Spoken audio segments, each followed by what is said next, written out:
Hey guys, what's up? Welcome back to Stormworks. We are once again back at it working on our frigate, and we have got an exciting episode. So we're going to start off doing something a little bit weird, and what I'm doing right now is I'm dividing our hull up into three different sections. So I'm going to basically double wall it, and then we're going to put some bilge pumps in there.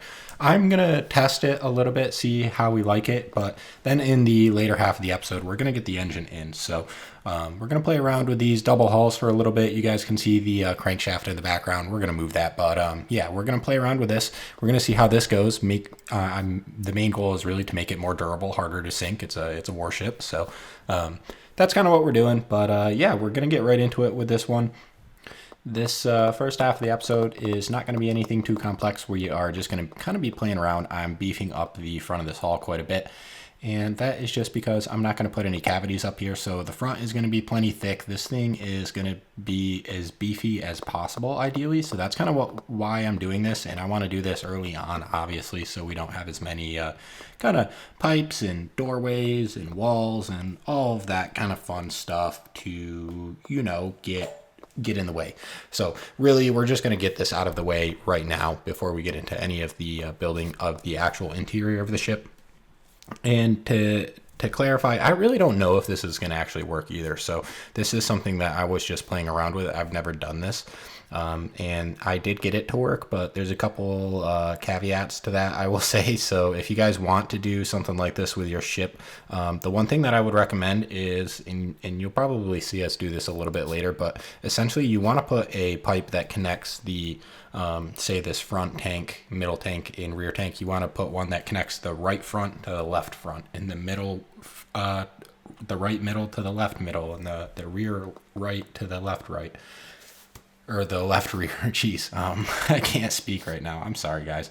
But anyways, yeah, that's kind of what you want to do, and the reason you want to do that is because if one of them fills up and it's only on one side, there's a better chance of your ship capsizing before you actually would conventionally sink if you stay balanced than if not. So it's much better in this case to put bilge pumps in the tanks and then connect them together. The other reason that you want to do this too is because you're going to double your pumping power that way. So it might not be the best as far as containing water, especially if you have damage on both sides of your hull, but it will offer a lot more pumping power, and it should keep the ship a lot more balanced if it is filling with water. And that is kind of the outcome that I found out is what we got with this, which wasn't what I was expecting, but it is generally what I would say is a positive. Now I'm just going to put a stupid number into these tanks. And I'm just setting up thresholds right now, so this is not anything too complex. I'm just hooking up a couple fluid meters into each cavity. Each cavity gets 4 pumps, which is quite a bit, and they're all equally spaced out. So it's a little overkill, I won't lie, but I want this thing to be pretty hard to sink. So I'm trying to make this thing really hard to defeat and just a really overall well-rounded battleship. Now, unfortunately, there's no way for us to really do armor in this game. You could make the hull 3-4 blocks thick if you really wanted to, but you probably have a pretty hard time floating after that. So this was kind of my solution to that. And I also tried off camera, I tried making this a little bit thicker, and that I would maybe recommend depending on your hull shape. With mine, it didn't really work out just because it got a little too heavy, and essentially when the walls on the sides filled with water all the way, it would basically cause the ship to sink, and not necessarily just sink, it would kind of flip over, but either way the weight was just not, it was too much to handle. Anyways, enough of that. I've been blabbing on about for a while. I have just spawned it in the world, so we are just kind of testing it right now. I want to make sure that these pumps are going to be enough, and you guys can see right there that the water is coming out of these tanks relatively fast enough. Now this footage is still sped up a little bit, so do keep that in mind. I think we're at about 2 times speed right now, might be 2.5, but somewhere in there. That's how fast the video is playing. So the pumps definitely were not moving slow. You can visually see that the tanks were going down, and that's kind of what I want. Anything past that we won't really need. Now what I'm going to do is I'm going to spawn this in, and I'm going to blow it up a few times and I just want to see how it'll, handle the damage. So we're going to go ahead and just kind of slap some C4s everywhere. And let me get back inside and we'll just check on these tanks. So you can see the tanks are filling. I'm just going to check on these ports. I want to make sure all of those ports are working correctly. And this is kind of the point where I found out that you want to have both the tanks connected, because as you can see, we don't really have any water in the hull right now, but we are tilting very, very, very badly. So that is definitely what I would recommend if you guys want to do this, not necessarily like double walled hull, but if you want to do something like this where you're putting a space in between, a cavity in between, I would recommend you definitely connect them left to right to make sure they're balanced. But anyways, I'm going to let the time lapse go a lot faster. So what we see here is just a little experiment. I blew up both of these ships at the same time. The one on the right doesn't have them connected. The one on the left does have the tanks connected. So we're just going to see which one lasts longer, I guess. So that's the game plan with this. It is at 5 times speed. I did put it at the bottom of the corner. So yeah, it's 500%. So I am sorry I'm moving quite a bit, but you guys can see, yeah, that one on the right, it did capsize first. So that is kind of our answer. It is pretty clear, pretty cut. And that is what we're going to go with. So I think it worked out well. I'm not really sure if it's all that much better from nothing. But, and actually it looks like that, yeah, that was nothing. So I don't actually, I'd have to double check. I don't quite remember. I know I did 2 tests, but I'm pretty sure that one might just be the 2 tanks in the rear. But one of the tests I did was with no help, and one was with the pumps connected or the tanks connected left and right. But anyways, enough of that. From what I found in my testing, I'm not gonna make you guys watch all of that. It is probably like two hours of me testing. So I cut pretty much most of it out. So I do apologize. You guys didn't need to watch me do the same thing over and over and over to a ship that had absolutely nothing in it. And that is why we are doing the engine right now. So I'm just going to go with these inline 3 cylinders. And I'm a big fan of just the dual inline setup. I do it on a lot of my ships. I think it's a really practical, good kind of way to lay your engines out. It's rather realistic. If Stormworks was a little bit more realistic and a little bit smaller scaled, I would, maybe get into V-shaped engines a little bit more. But, this ship, it's a good size, but I would say I've gotten comfortable enough with the controllers where I really think that one of these 3-cylinder engines will be enough. So I expect this thing to be pretty fast, and it ends up being quite fast, I will say right now. I think it has a top speed of about 60 knots, which is pretty good, especially for 3 cylinders. So yeah, that's kind of the layout we're going to go for. As usual, I am going to do these big old exhaust ducts. So usually I start with the exhaust or the air because it's the hardest part to run in my mind.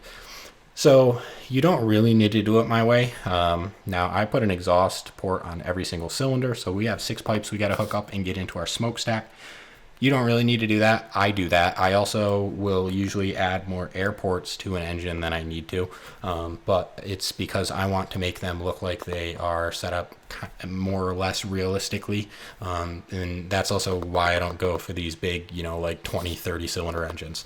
So that is kind of the idea with this. Now I'm going to have all this exhaust go into a big plenum where it will collect some sort of plenum. We could also say it's, some sort of catalyzing box. Now I also at first I tried to seal or make this like an actual space that would fill with exhaust gas. Now that won't work, I'll tell you, and we're going to do it anyways in the video, but it won't work because basically the exhaust ports will have the particles effect on it.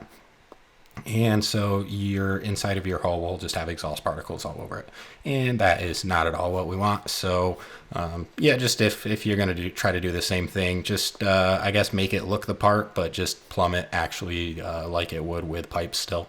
So that's what we're going to do, and I'm just going to have this back into the wall, and then we'll get this exhaust pumped into the smokestacks, obviously. So we're not going to get the engine running today. That's a little too much work to do, but you guys could see I did put the fuel cell in the ship earlier off camera, and it is pretty good big. I want to say it was around 80,000 liters. I don't know. I always go overkill with my fuel anyway, so don't be like me. You don't need that much fuel. But that is good to go. The piping for that will be pretty easy. Now, what's going to be tricky is the cooling, and we'll get into that later. I end up getting it pretty set and dialed, and it's very clean and tucked away. So we'll kind of talk about it a little bit later, but we're not going to do that in this episode either. We are mostly just going to worry about the air, so we're going to do the exhaust and the air. So I'm going to see if we can get some air pumping down here too, as well as our exhaust pumping out. And they're going to go to relatively similar areas. So I'm just going to go ahead and cook up a exhaust system here. Now, I thought this plenum would actually work, but again, we'll have to change that. So I'm just going to hook up all of these ports to separate pipes. So each individual pipe doesn't have to share. That way they can flow a little bit nicer. And to my understanding, that is kind of how it works. Don't quote me on that, but yeah, I think the T's do start to kind of limit how much you can actually get into these ports. And you can see that I pulled 5 through, which is not enough. So probably have to add more, and we could just do that right on the top here. That should be enough. But we only have 6 cylinders, so 5 is not quite enough. But we don't quite need the 2 extra ones, so it's all right. We'll just kind of divvy them up later on. For now, we'll just keep building this while I still don't understand that it's not going to work. And it's going the same route, so it doesn't really matter. We'll just have to come back here and again fix that. But yeah, it's just going to follow this pipe straight up into the smokestack. Now I'm going to add a couple more pumps right on the top here. You can say that's a little overkill, and I'd probably agree, but most of the things I do are probably a little overkill. So it's kind of par for the course. So we're going to get a pump on each one of those. So each one of these cylinders should have a small pump and a large pump pulling exhaust out of it, which means we're going to have to get a lot of air into this, and that's going to be a tricky thing to do. Again, going to require probably an overkill amount of pumps.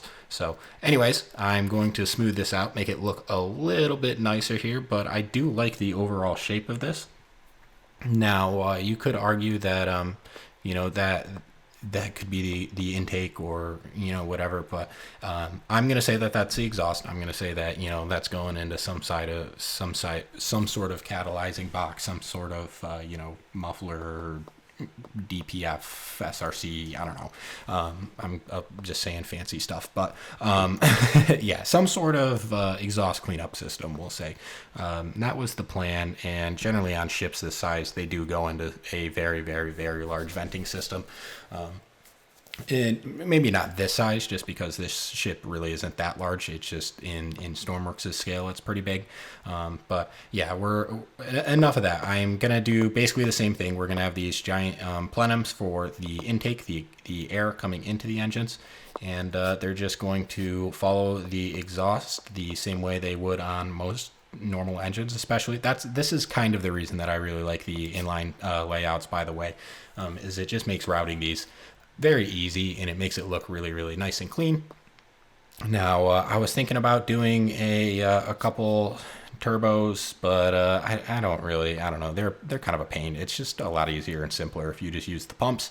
And I don't know. Sometimes those impeller pumps can be a little finicky in my mind, and I also don't. I question if they're generally very efficient as far as how much power you can actually make with them. So anyways, enough of that. I'm now just bringing some air down, and we kind of brought it into a similar area. It's a little different, and I'll add a third way for air to get in here, by the way.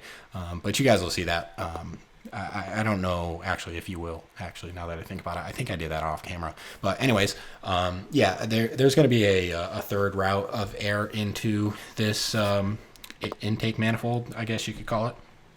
But the reason we're doing that is just because if those two get damaged, that way the engine can still breathe. And that is pretty important when you are working on a warship. Now, the hard part here is making this not look bad. And that is something I struggled with. So you guys get to watch me struggle with that for a few minutes.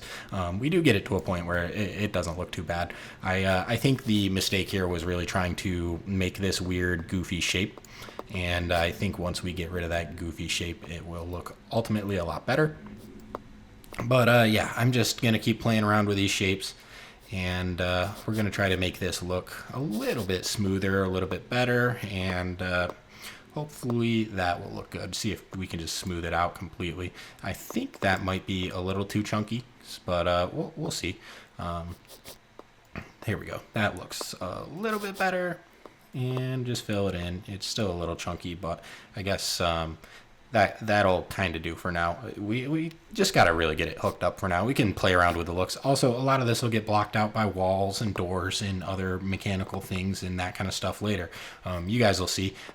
Quite honestly, off the top of my head, I can't really remember what this does look like, but I do remember the engine room looks really, really nice, if I remember correctly, just because it is very, very clean, and everything is nice and neat and organized. Nothing super cramped, but it's also very full of mechanical items. Another really cool thing about it is, and I'm going to try to do this with a lot of things on this ship, is any microcontroller that you see is going to have data on it that you can read, and I did that on purpose. So if you guys do end up playing with this in the future, just keep that in mind, that if you look over a lot of the microcontrollers that are visible to you, the ones that don't have data on them, you can see I'm not going to put out, but yeah, the ones that you can, I will. So the engines will, the ECUs will display a little data. There's ballast controllers that will display data. There's a rudder override that will display data, and HVAC stuff. So there's going to be a bunch of that kind of thing. But anyways, enough of that. I decided that whatever we were doing there just needed to be completely redone because it looked horrible. So here we are. I'm just copy and pasted this down the line, and I think just a simple pipe job straight up will do the trick, and that's what we're going to go for. But yeah, that's pretty much all we got for today's episode. So I know today again was a little bit all over the place, so we'll get the engine hooked up soon, I promise. But just I wanted to show you guys the testing process of me messing around with the double walled thing. So I just have to split the video up. It would be too long for you. But anyways, that's all we have for today. So as usual, if you made it to the end, thank you so much. I really appreciate it. That really helps us out. And if you like the series, don't forget to hit that like and subscribe button. That also helps us out. And I will see you guys in the next one. I hope you all have a wonderful rest of your day.